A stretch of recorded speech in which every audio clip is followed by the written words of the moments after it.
Bhagavate Vasudevaya. Om Namo Bhagavate Vasudevaya. Om Namo Bhagavate Vasudevaya. Om Namo Bhagavate Vasudevaya.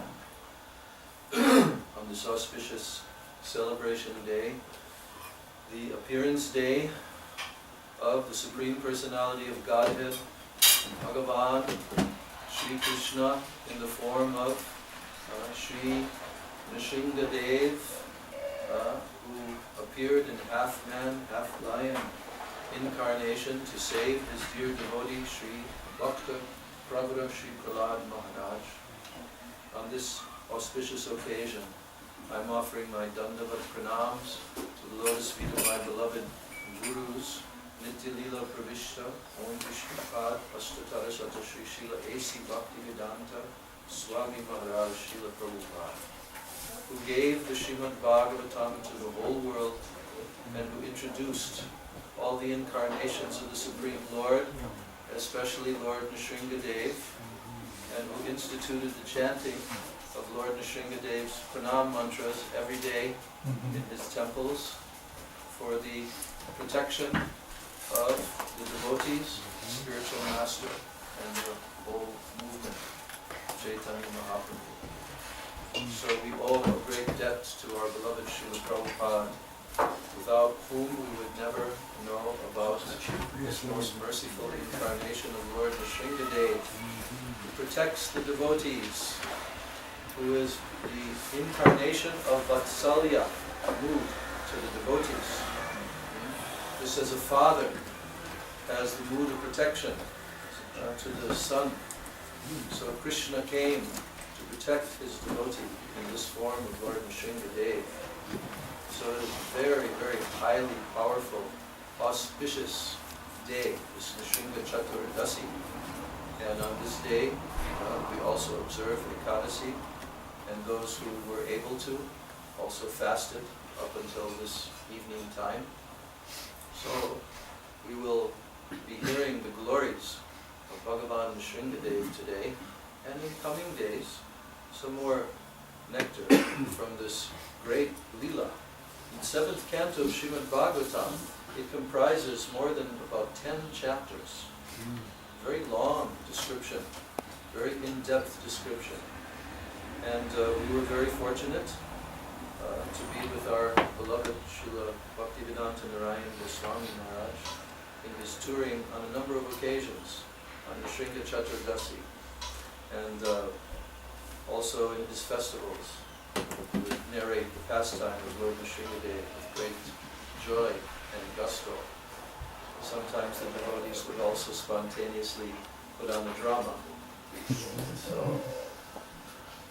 So I'm offering my Dandavat Pranams to his lotus feet, His Divine Grace Srila Bhaktivedanta Narayan Goswami Maharaj, who broadcast the glories of Srimad Bhagavatam all over the world and gave so much mercy to all the followers of Srila Prabhupada and all the Vaishnavas. That great personality came here to Eugene and also spoke the glories of Srimad Bhagavatam. So we're very fortunate. My Dandavat Pranams to the lotus feet of Nitya Lila Pravishta Om Vishnupad Srila Bhakti Rakshak Sridhar Goswami Maharaj, who also broadcast the glories of Lord Nrisimhadeva in his Harikatha on quite a number of occasions, and who gave the in-depth understanding. So we owe a debt to all of our Rupanuga Acharyas, and we pray at their lotus feet that we can successfully speak something about this great, great pastime of the Supreme Lord, Keshava Drita, Nara Hari Rupa. Now this Keshava, Lord Keshava Krishna himself, incarnated as Nara Hari, the incarnation of the Lord as combination, half man, half lion. Why he did this? Very interesting topic. So, my Dandavat Pranams to all the Vaishnavas and Vaishnavis. I'm very happy to be here with all of you, many experienced devotees here. We've heard this pastime many times, so I may call on a couple of you here and there to help narrate this pastime. Why does Krishna come into the material world? Why does the Supreme Personality of Godhead, who is the creator of all the universes, who exists eternally in the spiritual sky, the Paravyom, the region far beyond this material creation, the Adhoksaja realm, where no one can go, no one can approach there. Mind, intelligence, sense, nothing can approach. That supreme, absolute personality, who is the Ishvara Parama, who is the supreme controller of everyone and everything, Sarva Karana Karanam, cause of all causes. Why does he choose to manifest himself? This is not a question, it's a rhetorical question. Why does he choose to manifest himself within the material creation? He's not required to do this. But he comes. And why does he come? For the pleasure of his devotees. And to taste the rasa. Because everything that he does is for this one sole purpose, to taste ras. Rasovai saha, akil rasamritamurti. Because he is rasa, therefore his whole existence is for tasting ras. He is ecstasy personified. So that supreme merciful Lord, Parama Karunya, he also wants to give mercy to all living entities. So therefore he comes and manifests many, many varieties of pastimes. There are 10 primary incarnations, Das Avatar, the song that we sang, Tavakara Kamala Varena Kamala Shringa. This is from the Gita Govinda of Sri Jayadev Goswami. And this is narrating the 10 different avatars of Vishnu who come within the material world on scheduled incarnations. Srimad Bhagavatam elaborately explains all these different incarnations. When he comes and he manifests his pastimes in this world, he himself is enjoying and tasting rasa, but also he is manifesting these pastimes so that the conditioned souls will hear them. And by hearing, they will become purified by the powerful sound vibration of the narration of his Harikatha. And then gradually they will surrender to him and perform bhakti, and gradually they will go to the spiritual worlds of everything. So every incarnation is manifesting this special mercy for the conditional souls. And this incarnation of Lord Nrisimhadeva is a very wonderful narration, especially because he shows this protective mood over his pure devotee. So, if the Supreme Lord, if he wants to protect someone, there is no possibility that anyone can do any harm to that person. No possibility. And this narration proves that. And Sri Padmanabha Maharaj is glorified amongst the Vaishnavas as being Bhakta Pravara, very prominent amongst all the devotees. He is also one of the 12 Mahajans. What is a Mahajan? In our universe, there are universal sages, pure devotees, like Narada Muni, like Brahmaji, Shiv, Vyasadeva, 12 different personalities who are called Mahajan, because Mahajan means great personality. They're the ultimate VIPs, very important persons. Why are they important? Because they know the supreme truth. Dharmasya tattvam nihitam guhayam mahajano yena gatah sapanta. Maharaj Yudhishthira told, Dharmasya tattvam nihitam guhayam. To understand all the intricacies and the subtleties and the deep meaning of dharma is dharmasya tattva. It is very guhayam, very, very hidden, very secret. But where is it hidden? Mahajano yena gadasapanta.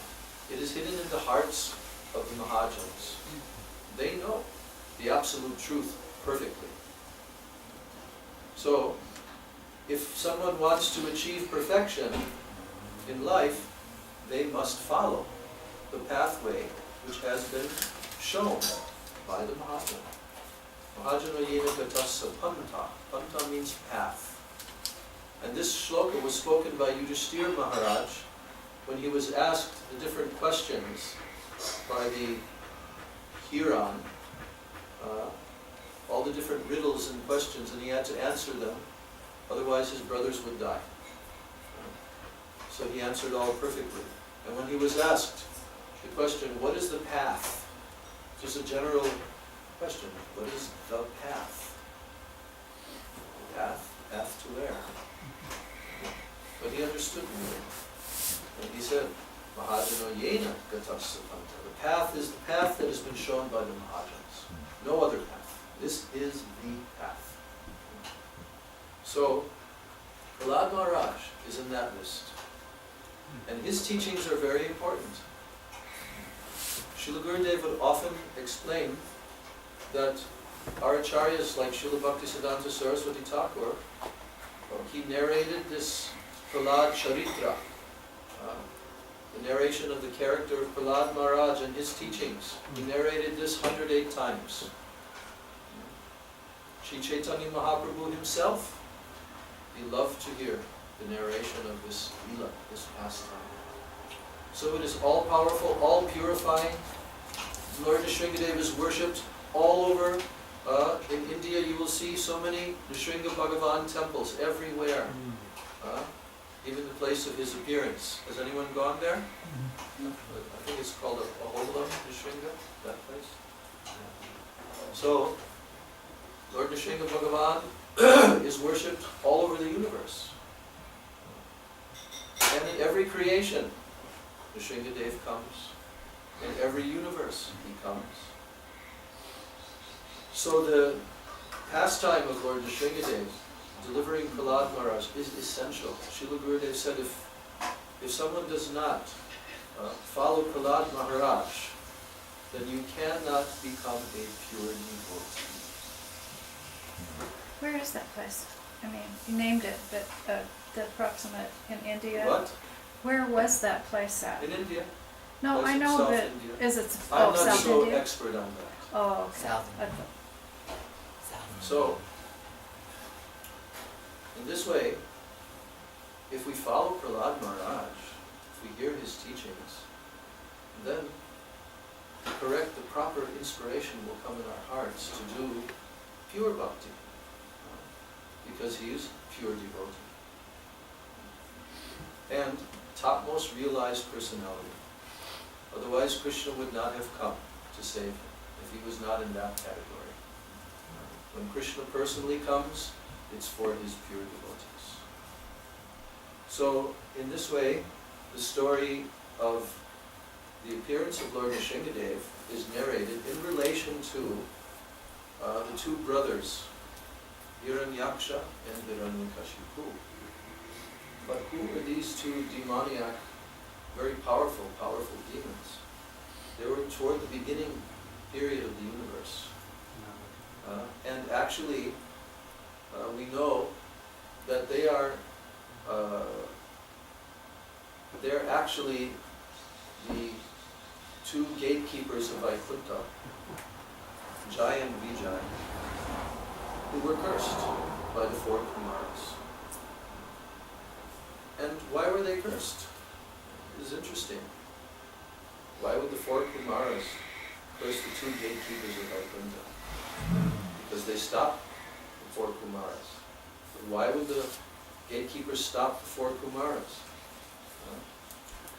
There's a whole chain of events, but it begins with one thing. What is that one thing?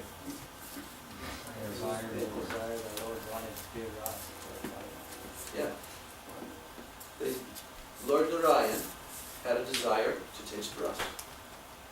So therefore, his pure devotees, his eternal servants, they understand their master perfectly, and they could detect our Lord. He wants to taste viraras, the rasa of chivalry, power, strength, conquering. He wants to taste this ras. So that means he wants to fight, because that's how you taste that ras. You have to fight. Shami knows about all. So, in that way, they detected, and they thought, well, we must fulfill our master's desire. They exist only for that. All the pure devotees, they exist only for fulfilling their master's desire. Nothing else. They have no personal interest. So in their heart they thought, oh, if we could only fulfill his desire, I mean, we can fight with him. We can give him a good fight, but it will be a mock fight, a mock battle, not real.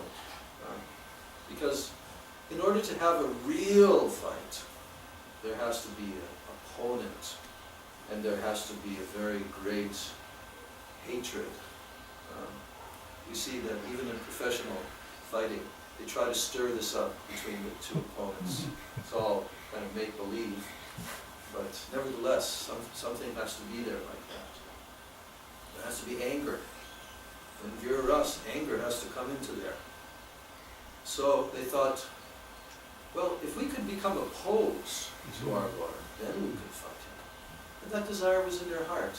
So Yogamaya, the supreme potency of the Supreme Lord, arranges that the 4 Kumaras come, and they arranges also unusual behavior by both the gatekeepers and by the 4 Kumaras, which ordinarily would not happen. But in this case, they cursed the gatekeepers. And now the gatekeepers, there's a whole story, don't have time to narrate everything, but the gatekeepers had to come to the material world. They had a choice. They could come for 7 births as devotees, or they could come for 3 births as demons. Why they chose 3 births? They wanted to return quickly. So all of this was arranged by Yogamaya. And in that way, whenever the Lord comes into the material creation, Yogamaya is arranging all circumstances to make it possible. The supreme pastime potency of the Lord. So the story of the narration of the appearance of Lord Nrisimhadeva actually begins with the appearance of Lord Varahadeva, the Lord incarnation. And the brother of the great demon, Hiranyakashipu, who was Hiranyaksha and Hiranyakashipu, the 2 gatekeepers of Vaikuntha, took birth as brothers. And Hiranyaksha was killed by Varahadeva. So then Hiranyakashipu wanted revenge. And he performed very severe austerities. Actually, there's so many interesting details in these chapters, because Hiranyakashipu, although he was a very great, powerful demon, but he had a lot of spiritual knowledge, because when his brother died, all of the brothers' wives and queens were lamenting, and he came and he instructed them that you shouldn't lament, because this body will be finished one day or another. Actually, we're eternal souls. And then he told 3 different stories. The story of Yamaraj coming as a little boy on a battlefield where a king was killed and his queens were lamenting, and this little boy came and said, why are you all crying? Oh, our husband is gone, our husband is gone. What do you mean he's gone? He's right there. No, he's gone. So then he Yamaraj, as a little boy, began to instruct them that actually you've never met him. This is only his body. He's gone. Yes, his soul is gone. So in that way, in the story of a Kalinga bird being killed by a hunter, and one other story, I forget which one that was. So, anyway, Hiranyakashipu went to Mandara mountain, and there he began to perform severe austerities. Now, when we hear about that nowadays, people in Kali Yuga who don't have faith in Shastra, they'll say, well, how can any human being do such austerities? But yes, they could, because that was in Satya Yuga. It was in the previous yugas, where the human beings had vastly more power in every way than they do now. Long, long duration of life, 100,000 years. So when Hiranyakashipu performed these severe austerities, what was his aim and objective? He wanted to never have to die, never have to become affected by old age and disease. He wanted to become all-powerful so that no one could ever defeat him. So, like this, in this way, Hiranyakashipu began his austerities, standing on the tips of his toes, with his arms upraised for thousands of years. You can see people today in India standing on one leg. Yeah. There's one person, there's pictures of him. Actually, he's held his arm up for so long. Yeah. His arm is just, it's atrophied, Yeah, and it's like just bones. I've seen that. Yeah. Yogis there. So, this is tapasya, and there's different types of tapasya, as Krishna says in the Bhagavad Gita. Tapasya in mode of goodness, mode of passion, mode of ignorance. So the demons always do tapasya in the mode of ignorance, actually. When the mode of ignorance is very prominent, then the demons become very powerful. That's explained in the chapters before this narration. So Hiranyakashipu was standing in one place, and gradually ants came and ate all of the muscles and everything on his body except for the bones. But he was so powerful by his austerities, he was able to keep his prana, his life airs, moving just within the bones.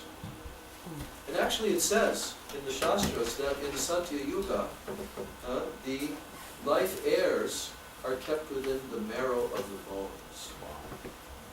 And then gradually it diminishes. Like, then it becomes in the Treta Yuga in the muscles, then in the Dwapara Yuga in the blood, and then in Kali Yuga, you ain't got none in your body anymore. You got to get it from outside. It's in the food. And that's diminishing now too. So Satya Yuga, very powerful. So standing like that, and the ants built a hill covering his body. So the demigods in the upper planetary systems, they were watching because he was a powerful demon, and they always have to be very careful. If another demon rises to prominence, what's going to happen? And when he became so powerful from his austerities, fire shot out of his head, and the whole universe was trembling. Demigods came to Lord Brahma, please help us.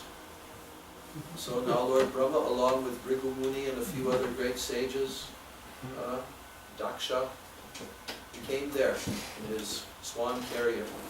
And when he looked down and he saw, he said, behold the power of the demons. He was even astonished. So then he came and he poured from his kamandalu some of his mystical waters, and immediately the body of Hiranyakashipu was restored, and it became super, super strong, like a thunderbolt, very beautiful and handsome and young. And when he came out of this, he broke his severe meditation, and he saw Brahmaji there. Immediately he did his Dandavat pranams to him. And now Lord Brahma had a discussion with him. You now should have a benediction. You've done such severe austerities. What do you want? Hiranyakashipu told, I want to be immortal. I want to never die. I want to be all powerful. And Brahmaji had to inform him that that was not possible. Because even he himself is not immortal in this universe. So then Hiranyakashipu thought, all right, then I ask you for various benedictions, that I will not die in the land, in the air, or in the water. Brahma said, okay. And he asked for a few more. Do you all remember them? Day or night. Day or night. Not on ground or... By any being created by Brahma. Because all the beings in the universe are created by Brahma. So he thought, okay, no living being can kill me. By any? Demigod, demon, or naga from the lower planets. From any weapon. From anything living or not living. Any monk. Day or night. Day or night. Inside or outside. Inside or outside. From the ground or the air. Ground or... So this way, he got approval for each one. And then he considered, yes, now I am immortal. And then Brahmaji left, and Hiranyakashipu now began to terrorize the universe. And he was so powerful, all the demigods fled away. And he came up to the planet of Indra, took over Indra's palace, and sat on Indra's throne.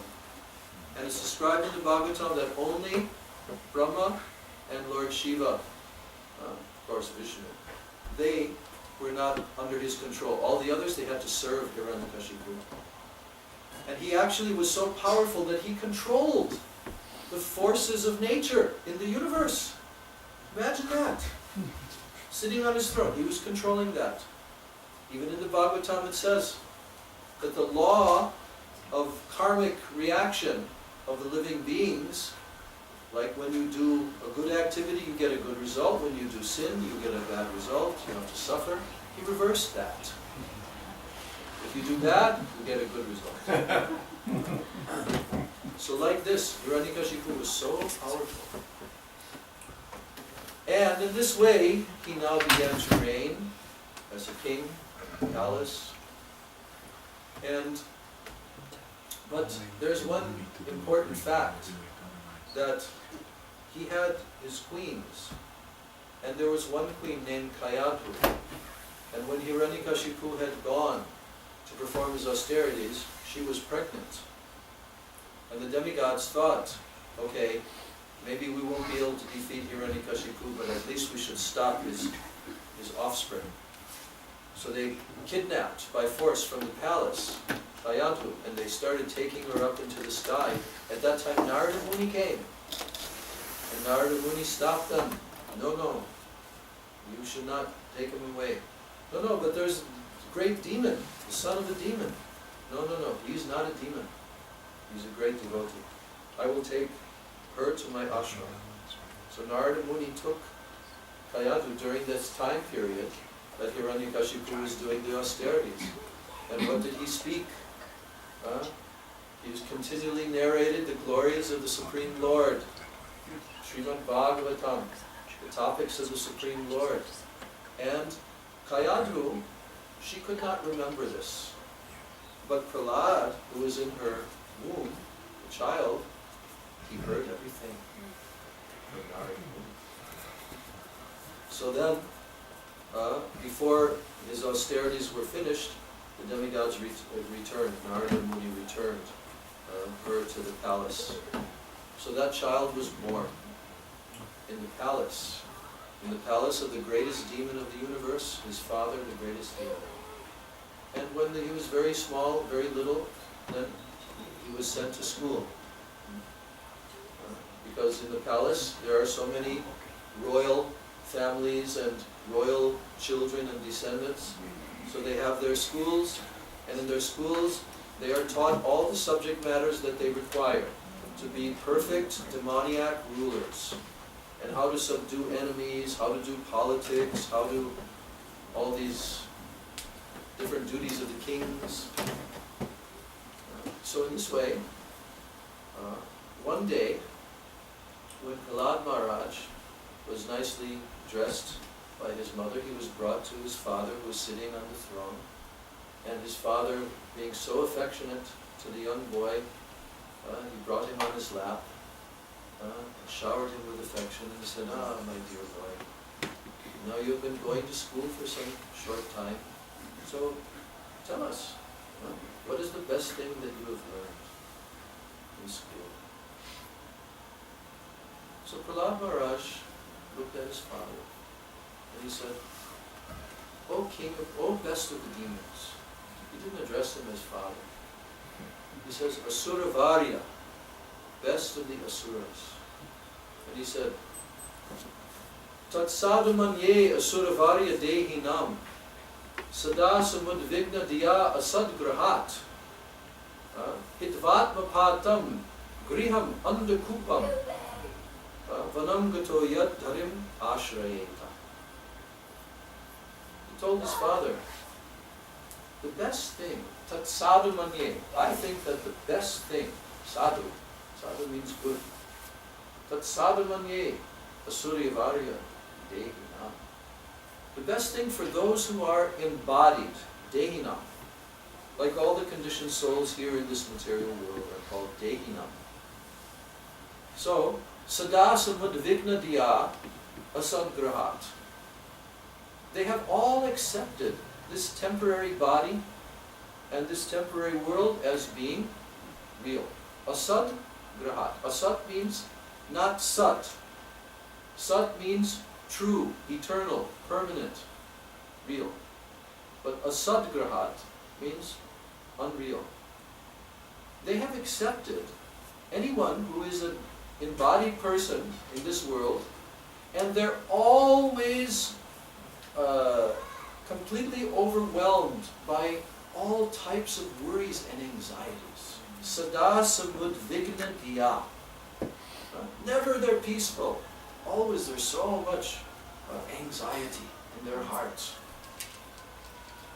So for those persons, and he said, hitvatmapatam griham andakupam.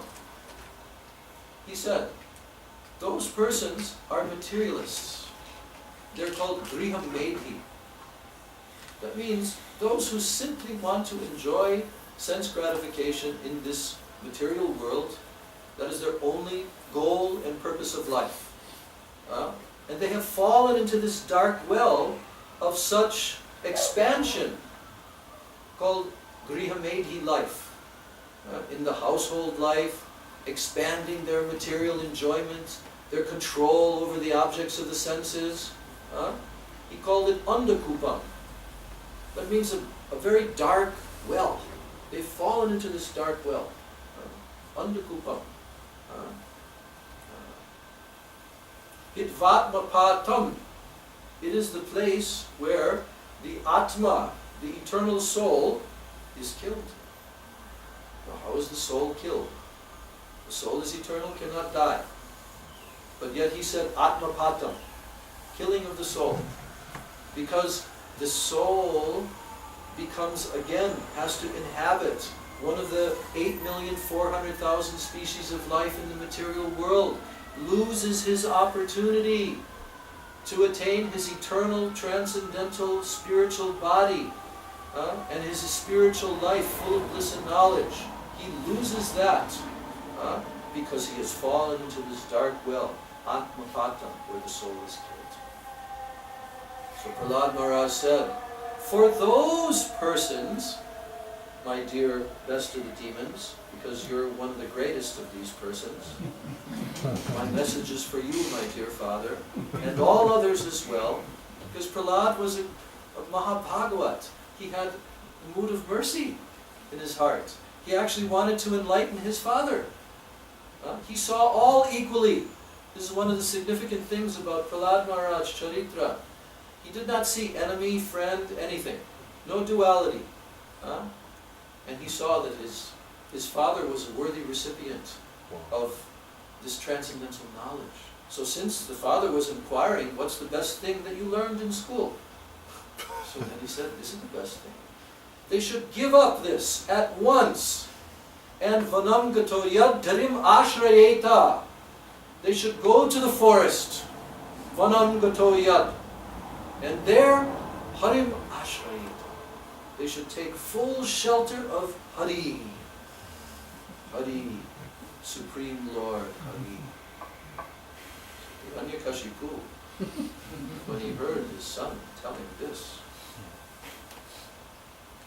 a slight smile came on his face. And he said, just see how our enemies, the servants of Vishnu, Hari, they have somehow or other, they have managed to contaminate the mind of this small boy. Oh, teachers, you should very carefully watch over him, that no one can affect him. So in this regard, this shloka, there's a nice analogy that is given. Our Gurudev repeated this. I think Vishwanath Chakrabarti Thakur, one of our acharyas, has given an analogy for this shloka to indicate what is the predicament of the jiva soul, as described by Prahlad Maharaj, that he's in this dark well. One day, there was a man, and he was walking merrily through a beautiful forest. As he was walking, he was smelling the beautiful fragrance, fresh air, and hearing the sounds of the birds chirping. He was enjoying his forest stroll. But all of a sudden, he heard a sound, a very fearful sound. Roar! He turned and looked. It was a tiger. A Bengal tiger. 10 feet long. Weighing 1,000 pounds. And he was looking straight at him. Roar! So naturally that man, he took to flight as fast as he could, went running through the forest and searching everywhere as he's running, gasping for breath, searching, where can I hide, where can I get safety? And suddenly he sees, oh, look, there's a well that's been covered by some grass. Oh, I can hide there. And then he noticed that there were 2 branches of a tree hanging down over the well. So he caught hold of those branches and he held on to them very tightly and he started to lower himself down into the well. But then he looked underneath and he saw so many snakes, poisonous snakes were there. Now he was stuck, holding on, hanging halfway down into the well. He couldn't go up. And then all of a sudden, the head of the tiger came at the top of the well. And now, as he was hanging there, he thought, woe is me. What will I do now? And then he looked up and he saw, oh no, there's 2 rats. And they're biting the 2 branches that I'm holding on to. They're chewing, they're gnawing on the branches. One rat was black color, one was white color. And that made the situation even worse. But then he noticed one thing as he was hanging there in this predicament, that up on the branch there was a beehive, and the beehive was tipped a little bit, and there was a couple of drops of honey falling down just in front of his face, falling down from the beehive. And then at that moment he thought, I should taste the honey.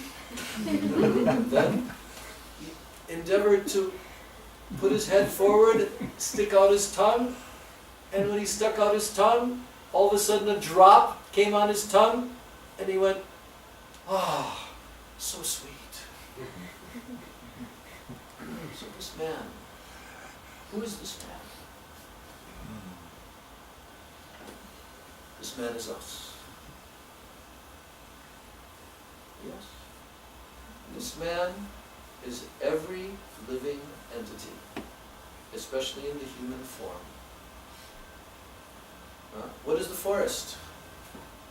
Forest is this material world, our environment, where all the objects of the senses are available for our enjoyment. What is the tiger? Tiger is death, which is inevitably coming for us. What is the well? The well is what Prahlad Maharaj described, the Anda Kupam, the dark well of Griha Medhi. Make a distinction here. There are two types of persons who live in household life. One is authorized and blessed by the Vedas. It's called Grihastha, who is sacrificing their life to follow Dharma, to become elevated and advanced in spiritual knowledge and realization. But that is very laudable. But Griha Medhi means one's intelligence is always in the Griha, always trying to enjoy and expand the enjoyment coming from that. So that dark well is this materialistic life in this world, which generally centers on the opposite sex, that I will enjoy together and then I will increase my materialistic enjoyment, and so many attachments come from that. And it's a dark well because the person becomes spiritually forgetful and lost about their very purpose of life, why they're in this material world, what do they have to do, what is the goal of life. So the well is that situation. And the two branches of the tree are the duration of life. But that duration of life is gradually diminishing. And that's why the two rats represent day and night. Always diminishing, day by day by day. And what are the snakes in the bottom of the well? So many problems. The reactions of all of our karma coming to us. And now, what is the honey? What is that sweet drop of honey that even in such a predicament forgets and thinks, very sweet. What is the honey? The affection. What? Did you have a suggestion? Okay. What is that honey? It's the affection that we are trying to taste by our attachments to all the persons surrounding us in this well. So in this way, Prahlad Maharaj gave the ultimate advice to his father. And this opens up the dialogue of Prahlad Charitra. So Hiranyakashipu said, guard him carefully, bring him away. And now the two teachers, Shanda and Amarka, they brought him to school. And they questioned him, oh Prahlad, you're a very nice boy. We like you very much. You should tell us now, where have you found out this information? Have you found this out from our enemies? Have our enemies come? And then Prahlad Maharaj answered them and he said, I offer my obeisances to the Supreme Personality of Godhead, whose illusory energy causes the people in this world to think, this is my friend, this is my enemy. I heard about this, but now I'm actually seeing it. And he began to glorify the Lord. And now the teachers began to chastise him. They told him, we will take a stick and we will punish you. So in this way the teachers, Prahlad was very cooperative. And then the teachers continued to educate him and educate him. So after some time being educated, they again, one day, Prahlad was brought back to his mother. And his mother dressed him and bathed him and decorated him and brought him to his father, Hiranyakashipu. And his father brought him on his lap and began to smell his head with tears in his eyes, tears of affection for his son. Because even demons have very great affection for their own personal offspring. So, then he again asked Prahlad Maharaj, O Prahlad, please tell. Now you have been studying for some time, so tell, what is the best thing that you've learned? What did Prahlad Maharaj say? Shravanam Kirtanam Vishnu Smaranam Padasevanam Archanam Vandanam Dasyam Sakyam Atmani Vedanam Iti Pumsarpita Vishnu Bhaktischain Navalakshana Triyeta Bhagavat Yadha Tanmanye Aditam Uttamam. He said, anyone who performs these 9 types of devotional service to Vishnu, to Krishna, he is the most elevated amongst human society. Tanmanye Aditam Uttamam. So he answered his father's question, what do you think is the best? I think to serve Vishnu and perform bhakti yoga in 9 different forms. Shravanam, hearing. Kirtanam, Smaranam, Padasevanam, serving the lotus feet. Archanam, Puja. Vandanam, Dasyam, becoming a servant. Sakyam, and Atma Nivedana, offering everything, body, mind, words, Atma, everything. So now, Hiranyakashipu, he didn't take it very well. And he suddenly threw Prahlad Maharaj off of his lap. And then he said, now we see that he has become an ally of our enemies. So he has become contaminated. And now, just like a limb of the body, if it becomes diseased, you must cut that limb off. Similarly, now he has become our enemy. So now we have to remove him. Then he said to Prahlad, so then he asked him the question, so Prahlad, where did you hear this from? How do you know all this knowledge?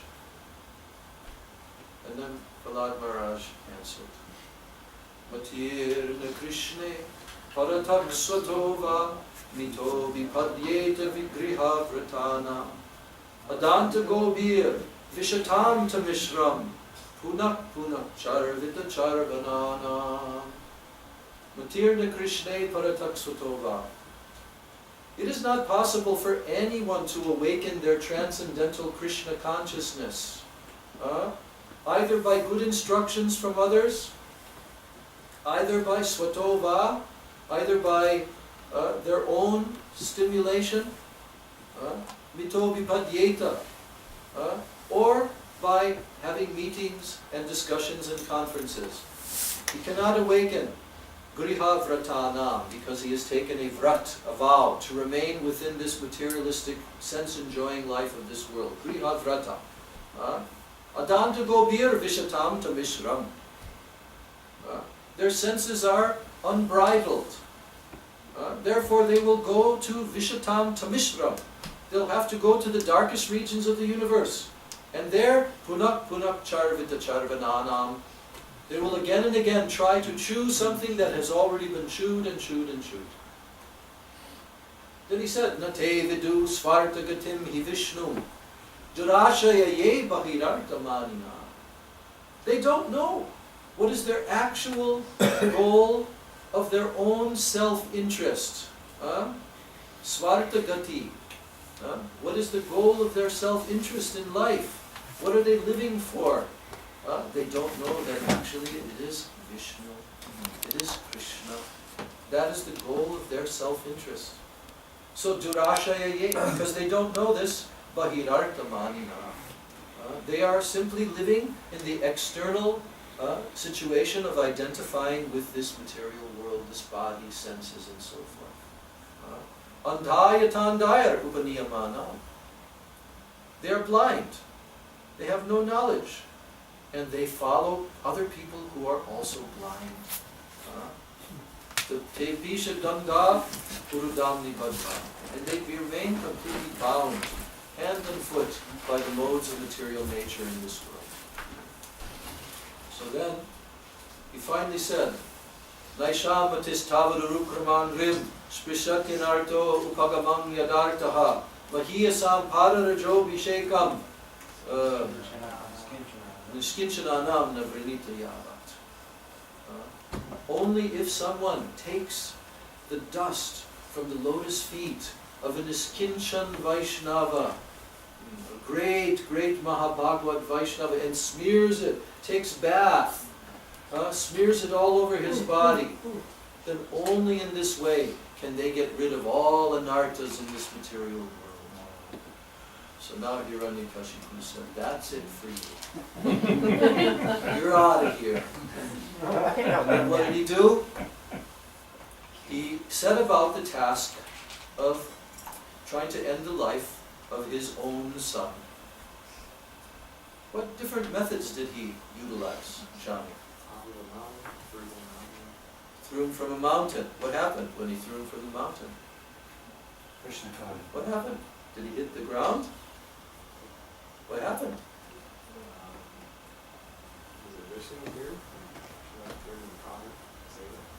Yeah. He slowed down. What else? Boiling oil. Yeah, he was given some poison also. Poison.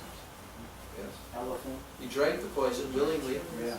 He didn't protest anything. He didn't protest. What was he doing? Depending on He was completely fixed in remembering Krishna. Completely praying to Krishna. So then, what? Boiling oil? Yeah. Boiling oil. What happened? Unscathed. Just came out as fresh as ever. What else? They tried to cut him. That elephant is thrown at their feet. Threw under the feet of the elephant. And what happened? The elephant took him in a test, and his trunk put him on his head. Yeah. I think they were Threw like him into a pit electrocuted. of poisonous snakes. And what happened? They couldn't bite him. They tried. They just tickled him. Yeah, they just tickled. What else? What do you They tried to stab him too, didn't Yes, they tried to pierce him with sharp weapons. They brought demonesses with tridents. They tried to pierce him. His body couldn't be pierced. Anything else? His sister tried to burn him because she had that mantra.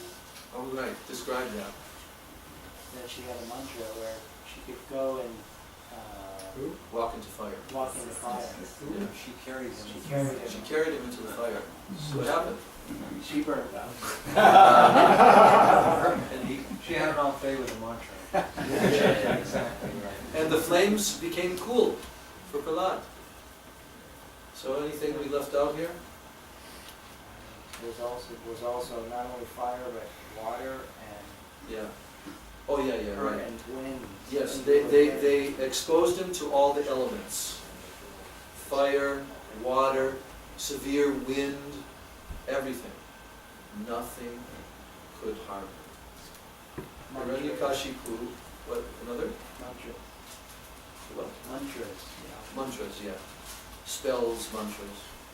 He was immune. So now Hiranyakashipu, he hung his head in depression. Very, very frustrated. He's a little boy, 5 years old. He's the greatest demon in the universe. And he can't harm a hair on his head. So he was thinking, oh, now this boy, he's going to get revenge. Somehow he's so powerful. I don't know how he's so powerful, but he's going to get revenge on me. He was very depressed. Then his demoniac advisors, they came and they propped him up again. They said, don't worry, he's just a small boy. We'll send him back to school, and after some time he'll just forget. He'll forget that you had this aggression towards him. So now Prahlad was sent back to school again. And when he was in school, he had all of his classmates with him, and again they were teaching him all the different topics and subject matters. And then one day, the teachers had to go out of the room. We've all experienced that before. And usually when that happens, then the students like to do what? They like to play around, right? So when this happened, then Prahlad Maharaj, he was sitting there, and actually all of the classmates of Prahlad, they liked him, they loved him very much. Why? Because he was a pure devotee. And the pure devotees are automatically attractive to everyone. Everyone's heart appreciates, just like the 6 Goswamis, whether they are dhira adhira, whether they are gentle persons or they are very rough persons, they were dear to all. So Prahlad was very dear to the boys, and they all invited him, Prahlad, let's play now, come and play with us. So then Prahlad Maharaj took compassion upon these boys. Being the Mahabhagavat that he is, he wanted to give them some knowledge, transcendental knowledge. And he began to instruct them about the purpose of life. And he began to explain to them that the purpose of life is, it will be thwarted if you don't begin to perform Bhagavat Bhajan to the Supreme Lord. Because they told Prahlad, we should play. We're young children, and it's our time for playing in life. This is our time for playing. And then Prahlad Maharaj informed them that, well, you may think that this is your time for playing, but in actuality, how much time do you really have in this lifetime of yours? Suppose that you live for 100 years. But how much time do you actually have in that 100 years to do this important activity of Bhagavat Bhajan? 50% of your time is gone just in sleeping. And he began to gradually, mathematically calculate how in the youth and in old age you'll be preoccupied with studying, and then you'll be all sickly and in your old age and suffering, and it won't be very easy to do bhajan. In the middle of your life, you're busy in your household activities and your occupational duties. So when will you do bhajan? Therefore Prahlad Maharaj said, Kaumaram acharit pragya dharman bhagavatamiha manushyam janmana durlabam janma tad api, what is it? Adruvam arthanam. What's the meaning? That one should begin Komara Acharya Pragya, and Pragya means a intelligent person. Yeah. Should begin Krishna consciousness from the tender age of childhood, Komara, Dharman Bhagavatamiha. Yes. Bhagavad Dharma. Bhagavat Dharma. Because although this life is temporary, it is full of value or meaning. That all those Adruvam, but Artadam. the last one is Tad apiya Dhruvam Artadam. But it can give Artha. You know it's temporary. Yes. you give the highest benefit. Right. So this is a very significant verse, because if somebody understands the meaning of this, their life can be successful, right?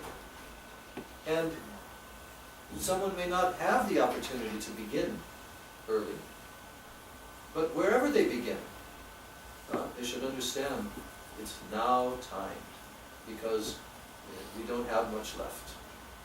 Unfortunately, the Maya potency of the Supreme Lord, the illusory energy, makes everyone believe that they have plenty of time. And actually, Maharaj Yudhisthira told that that's the most amazing thing that is there in the whole universe. The very amazing thing that everybody sees, that all around everybody's dying, but yet they think I have plenty of time and I'm going to stay here and I'm going to continue to live. Huh? And Yamaraj, Lord Yamaraj, when he was that little child instructing the despondent wives, Right. he also mentioned that point. That you're lamenting for the death of your husband, Right. but in the meantime, you're also getting closer to death. You Right. yourself will have to meet the same fate. Yes. People will go to a funeral and think, yeah, pretty rough, but they don't know that they're on that same list. The list is there. And so the human form of life is a special opportunity. And in today's world, 99.99999% of the people in human bodies, they don't understand this. In Vedic times they understood. But now in Kali Yuga, all the demoniac leaders, they give no knowledge to the human society what is the purpose of their existence as human beings, because they themselves don't know. So therefore their life, human form of life, is wasted in animal activities, eating, sleeping, mating, defending. And their whole life goes by, and then they suffer miserably in old age, and they die, and then what happens to them after death? They go back down into lower species.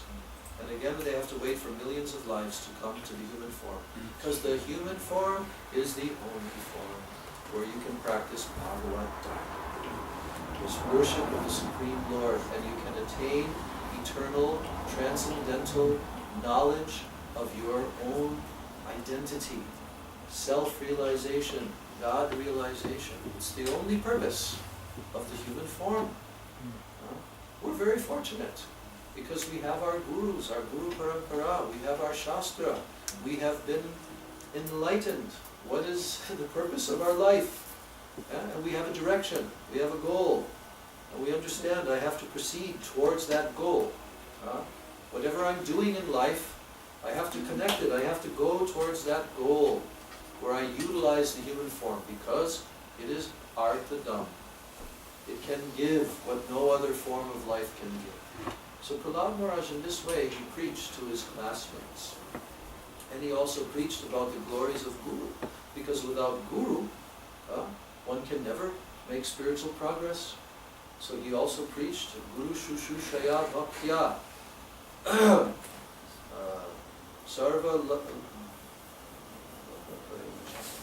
He said that first one should always worship Guru. The worship of Guru should come first. Pratanam Guru Pujya. Always worship Guru. And the disciple should offer everything to Guru. Whatever one obtains, one should offer that to Sri Guru. Because Guru is Sakshat Hari. He's directly representative of Krishna himself. So if the disciple treats the spiritual master as the direct manifestation of Hari, of Krishna, and worships the lotus feet of Sri Guru, just like we sang earlier, Guru Charan, Sri Guru Charane Rati Aise Uttamagati. By the mercy of Sri Guru, by obtaining attachment to the lotus feet of Sri Guru, then, that which is our heart's desire, all perfection of life, it can be attained by that.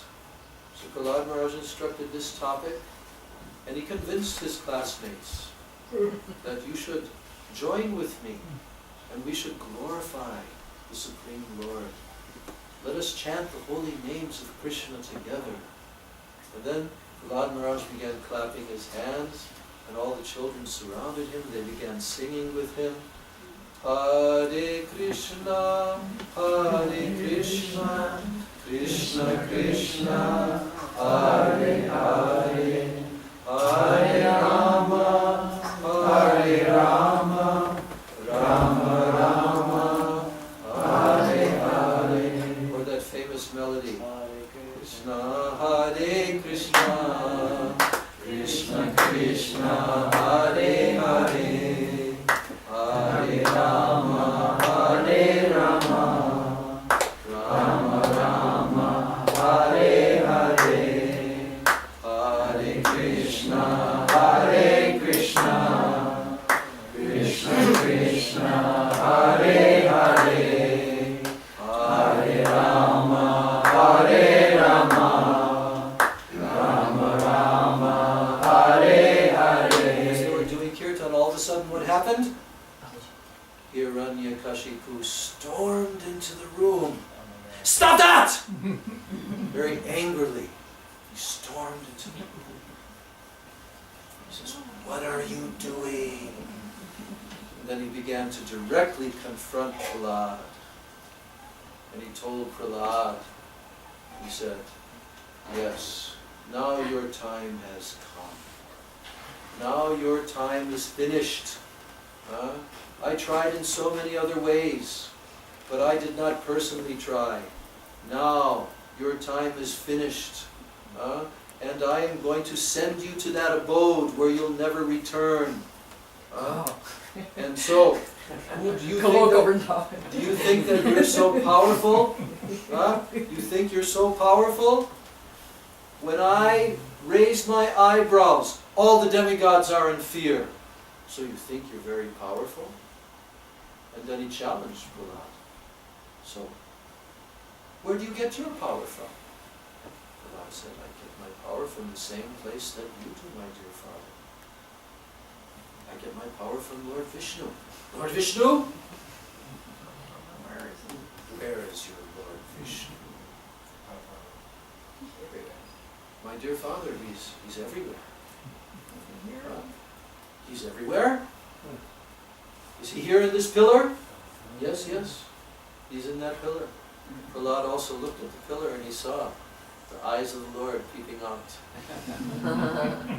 Yes, he's in that pillar.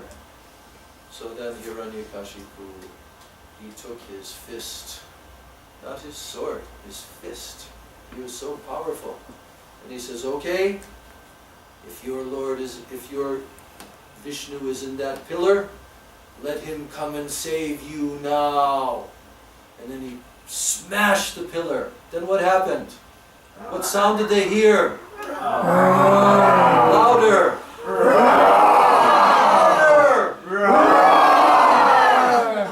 And suddenly, from the pillar sprang this personality. You have to read the description in the Bhagavatam. Amazing description of the appearance of Nrisimhadeva. Huge, gigantic form, pointy ears, sharp teeth, long nails, and a lion's head, and the body of a man. And he made a shrill, shrieking sound. Actually, the description of the appearance of Lord Nrisimhadeva, it described he had fire shooting from the tops of his head. He had thousands of arms, holding different weapons also. And it was as if a nuclear explosion had taken place. Like the release of the power and energy of a nuclear explosion. When you read the description in the Bhagavatam. And now Hiranyakashipu stood back. What manner of creature is this? And now he began a very special kind of dance with his opponent, circling around, moving in this way and that way, looking for some way to enter and to attack. And then the description of the entire fight that took place between Lord Nrisimhadeva and Hiranyakashipu. Because remember, this is the Lord coming to taste what? Mira. So there was a really good fight for a long time. And it looked sometimes like Nrisimhadeva was sometimes winning, sometimes losing. But actually Lord Nrisimhadeva was playing with Hiranyakashipu. Hiranyakashipu exhibited all different types of mystic powers. He would suddenly lunge at Lord Nrisimhadeva and he would disappear. And like this, he was using all of his different mystic perfections. And so gradually, Lord Nrisimhadeva, just like a cat plays with a mouse before it kills it, Lord Nrisimhadeva played for a long time with Hiranyakashipu. And the demigods were watching in the heavenly planets, and they're going, ooh, oh. They're not quite worried when it looked like Hiranyakashipu was making some headway in the fight, in the battle. So then at one point, a very specific time came.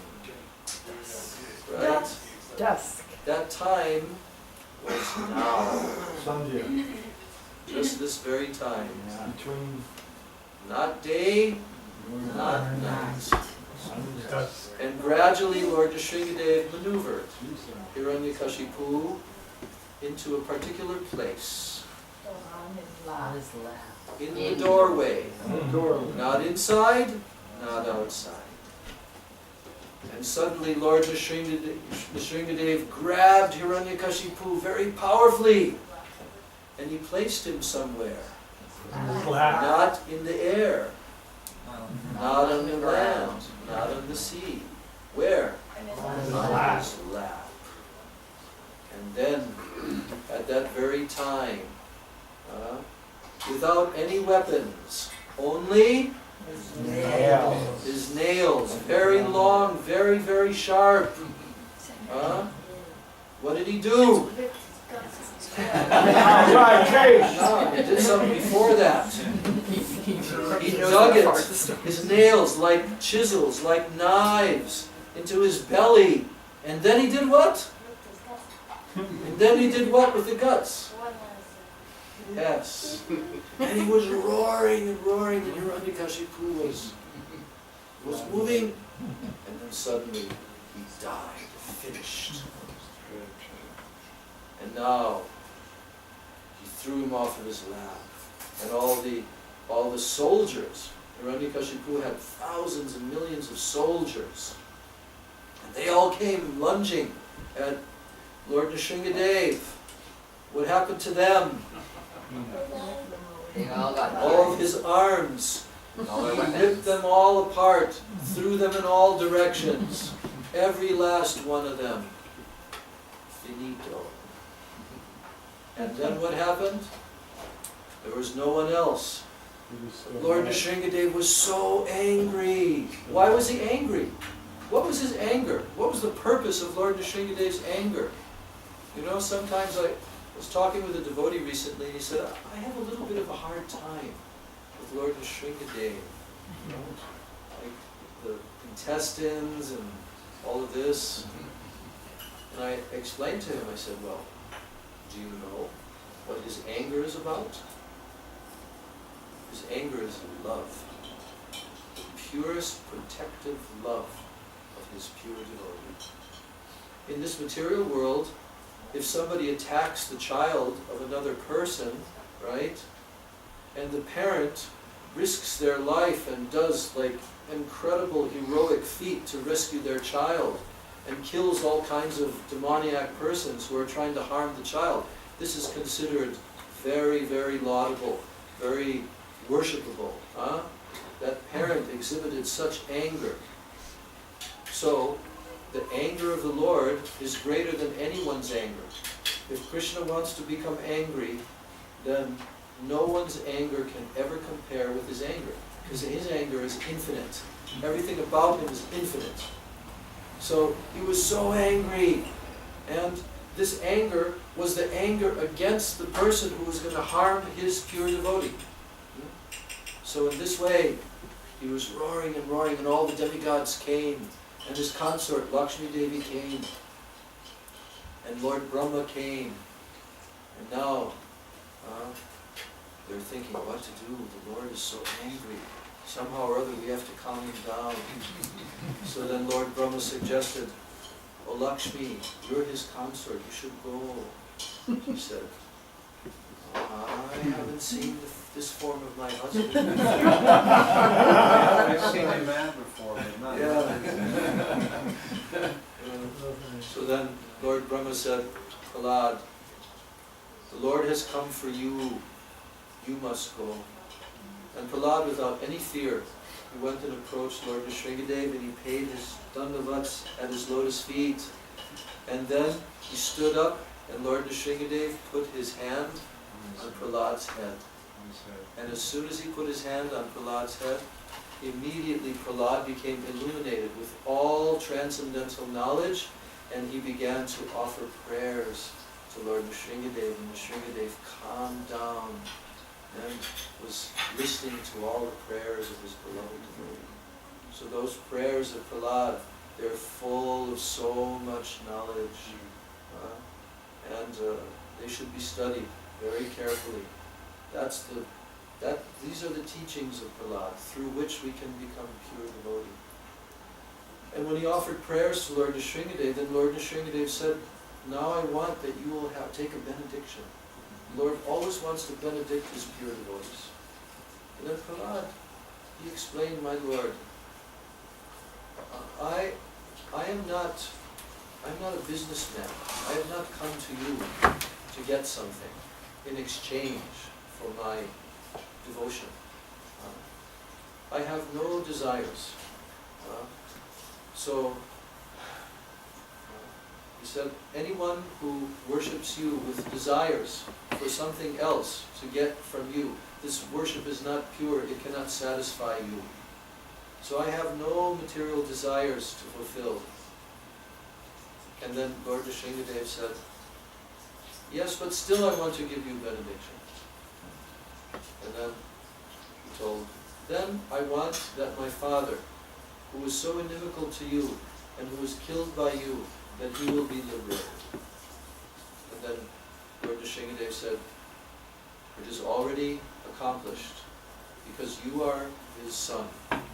Not only him, but 21 generations of all your ancestors and your future descendants, they will all be liberated.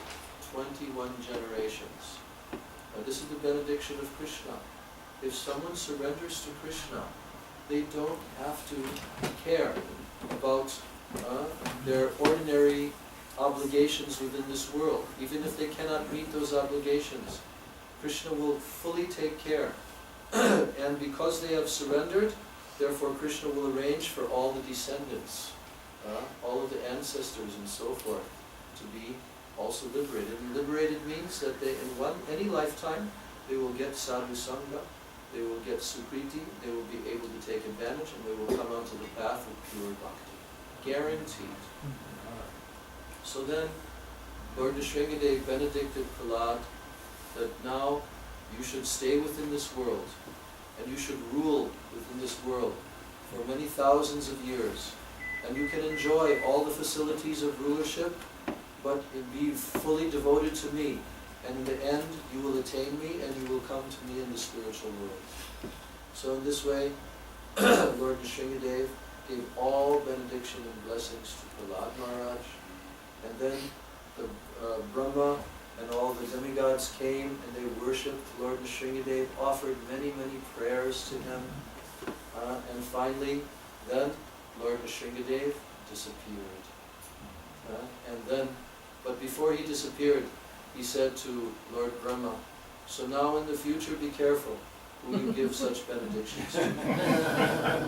So in this way the teachings of Prahlad Maharaj manifested due to this pastime.